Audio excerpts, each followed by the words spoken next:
Саламатсыздарбы, урматтуу мекендештер, урматтуу Борбор калабыбыздын тургундары. Жарандарды турак жай менен камсыз кылуу мамлекеттин эң башкы милдеттеринин бири. Биз ушул милдетти так жана жоопкерчилик менен ишке ашырууну тынбай улантып келе жатканыбызга өзүңүздөр күбө болуп жатасыздар. Натыйжада бүгүнкү күндө турак жай фондун кеңейтүү аркылуу өз жарандарыбыздын муктаждыктарын акырындык менен канааттандырып келе жатабыз. Анткени ар бир адамдын үй жайга ээ болушу бейпил жашоонун, коопсуздуктун жана келечекке болгон ишенимдин негизи десек болот. Бүгүнкү күндө өлкөбүздүн бардык аймактарында ипотекалык үйлөрдүн курулушу кеңири кулаш жайды. Борбор калабыбыз Бишкек шаарында турак жай комплекстери, ал эми Жалал Абад облусунда көп патрилүү 2 конуш ийгиликтүү бүткөрүлүп, жарандарга жеңилдетилген ипотека шартында берилди. Бүгүн биз Борбор шаарыбыз Бишкекте дагы бир турак жай комплексин мына бул Калый Молдобасазов көчөсүндөгү 225 патрилүү заманбап жана ыңгайлуу үйдү тургундарга тапшырып жатабыз.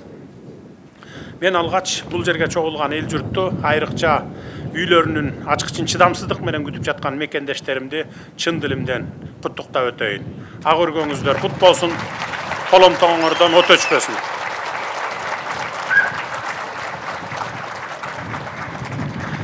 Урматтуу калайык калк, бүгүн биз жөн гана көп кабаттуу үйлөрдүн бүткөрүлүшүнө күбө болбостон, мамлекет жүргүзүп жаткан турак жай саясатынын иш жүзүндөгү жыйынтыктарынын үзүрүн көрүп жатабыз.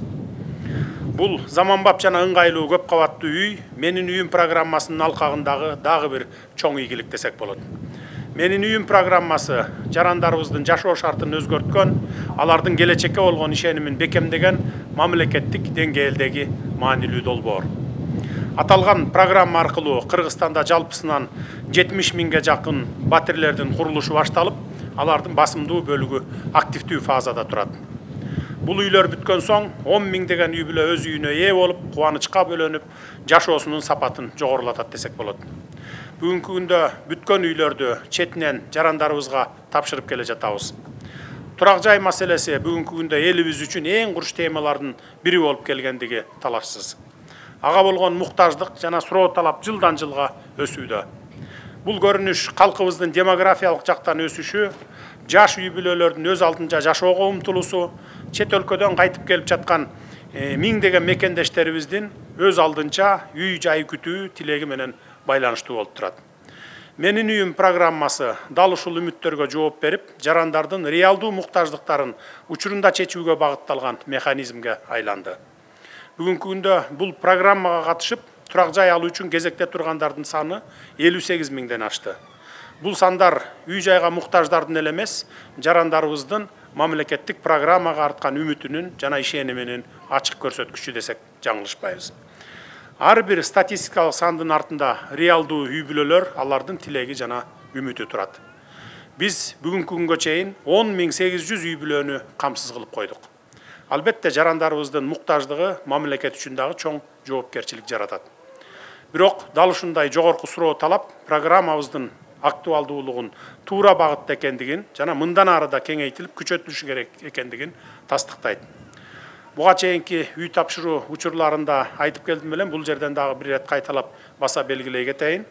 Мамлекеттик ипотекалык компания алдыдагы 5 жыл ичинде муктаж болгон жарандарыбызды турак жай менен толук камсыз кылууну максат кылып жатат.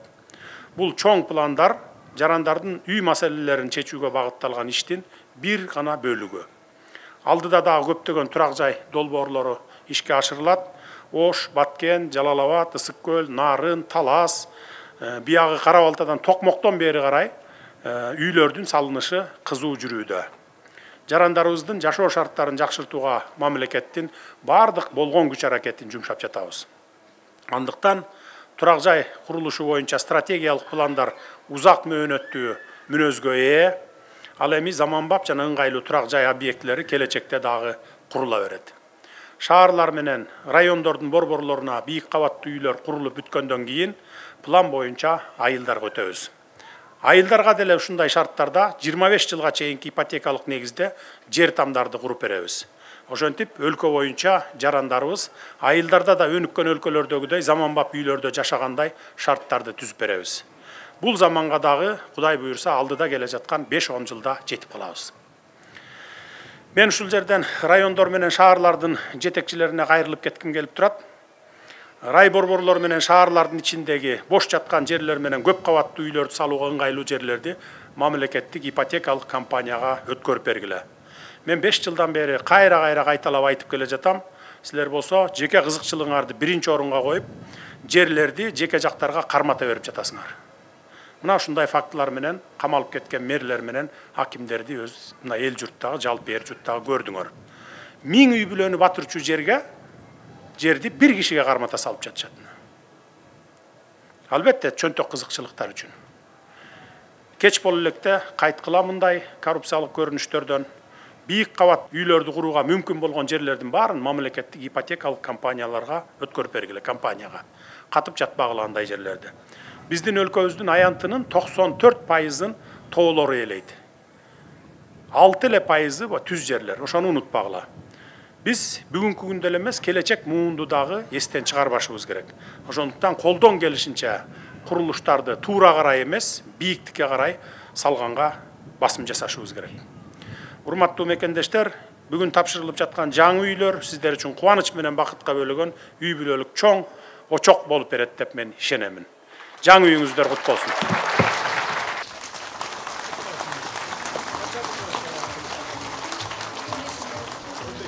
Аллахым бүгін бізге ушундай сонун күндү буйрган экен. Ажообуздун Садыр Нукожоевичтин атынан ачкы чалганыма мен абдан кубанычтамын. Ишиңизге ийгилик. Сонун үйлөрдү, жолдордун баары оңдолуп, элдин шартын оңдоп берип атасыз. Кыргыз элим сиздин эмгегиңизди баалап барктап билет деп ишенем. Тарыхта каласыз деген ишеничим бар.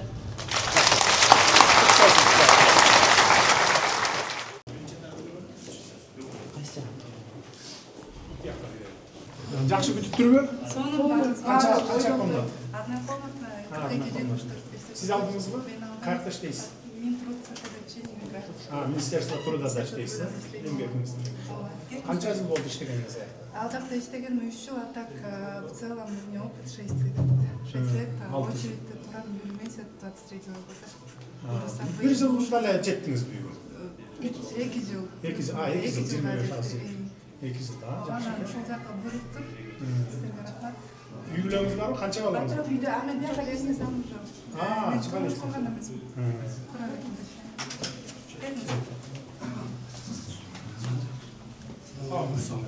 Assalomu alaykum. Саламатсыз.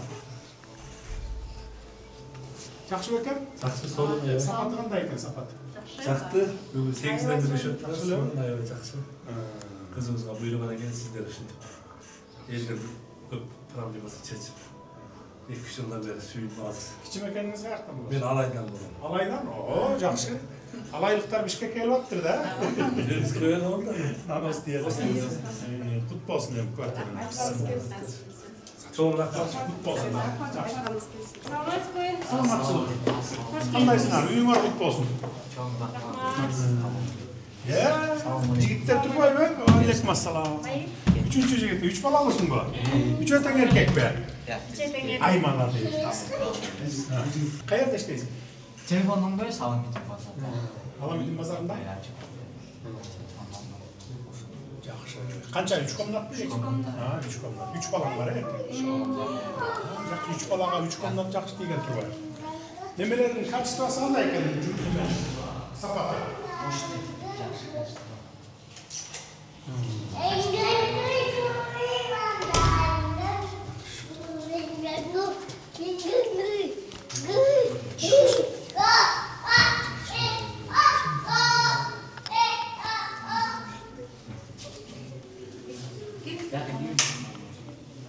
Yaxşılıklarına kızmak, üy olsun. Tamam, rahmat. Kanınız gelsin, rahmat. Salamatçılık, konuşmalar mutlu olsun. Salamatçılık. Yaxşı olarken bay. Qancha yaşda bu? Atın kim? Ya. Atay Baymala deysen. Konuşmalar kutlu olsun. Kaç yakın mı? İki. Atelesine koysalar. Sağ olun. Sapatı qanday ekan sapatı? Ayva yaşına. Yaxshi ökür. Ayva yaşına. Rahmat sadırmız. Çok rahmat. Sizge, sizin komandanızga çok rahmat. Строительные компании. Biz ayvayı rahatsızlıkla bildirip atasın. Ben aydadan bayda beri bu geceleri tuğanlarmış. Göz var biz, gözü yok kişi okurlarda görürdük bu işin işleyen adam. Sizin komandanızga bizde Kuday bir 7 milyon devge Kırgız elinde. Şu iki dostum yaratıp o Kuday'a bin götürür şunu. Sizler ilgari 35 yıl burun gelgende o ne ürünüzde rüyü olmalı. Şveysarya kalmalı gelirse. Yaxshi ish. Razı olsun. Kachistasi yaxshi. Razı ol oturamın. Yaxshi turibsizlar. Rahmat sizga dada. Salamatsыңар дагы жолу. Алейкум ассалам. Кутlu olsun kvartiralarыңар. Girip çıktыңарбы? Көрдүңөрбү квартираны? Азыр киребиз. Көрүлексиңерби? Сапатын карап койгула, сапаты начар болсо айтасыңар. Жарайбы? Rahmat sizge çok rahmat. Баарыңар бул жерден үй алгандарыңарбы? Макул эми. Кирелек болсоңар эми азыр киресиңер да? Sizge çok razı. Men karap çıktım эми жакшы эле экен, жакшы эле. Сапаты деле жакшы эле экен. То баягы кээ бирөө арызданып атпайбы? Сапаты начарыраак болуп калыптыр, шашылып жасай коюптур деп. Эми андай да болушу мүмкүн. Биз эми бат-баттан жасагыла, бат-баттан үй менен камсыз кылалы деп талапты коюп атабыз да. Бая долгострой деп коет, орусча айтты. Ошондой болбосун деп атабыз да. Sizge de Туруп калбасын деп. Allah sizden razı olsun. Sizge çok razı. Var olsun ardayım. Жакшы. Кимиңер алдыңар квартира? Кана. Алгандар кол көтөрүлөчү квартира. Сизди койчу. Сиз сайдикте иштейт экенсиз. Сиз каякта иштейсиз? Ben IT специалистмин. IT? Кайсы жакта, кайсы эмеде? Өзүм жеке компания. ЖК компания. Кезек менен алдыңыз да? 25 жылга алдыңызбы? 18 жыл. 18 жылга? Жарымын төлөп алгандардасызбы? 50%. 25 жылга ким алды? Я алып турмун. 25 жылга? Канча комната алдыңыз? Однокомнатный? Каякта иштейсиз? Эмгек акыңызбы же тазалыкта иштейсизби? Канча колуңуз каласыз? Айлык? Dünya yakın 50 bin geçeyim. 50 миңге чейин? Жакшы экен. Анда 15 миңди төлөйсүз, 35 миңи жашооңузга жетеби? Ашы бергөн. Мейли эми жакшы, кут болсун. Агыргаңыздар кут болсун. Жакшылыкка гана кызмат кылган үй квартиралардан болсун. Рахмат. Yerinde 60 fizik.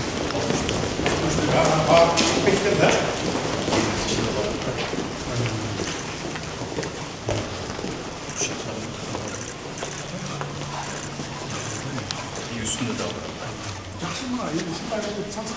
Качество карап, качество. Карап бул региондогулардын бардыгына шашпагыла.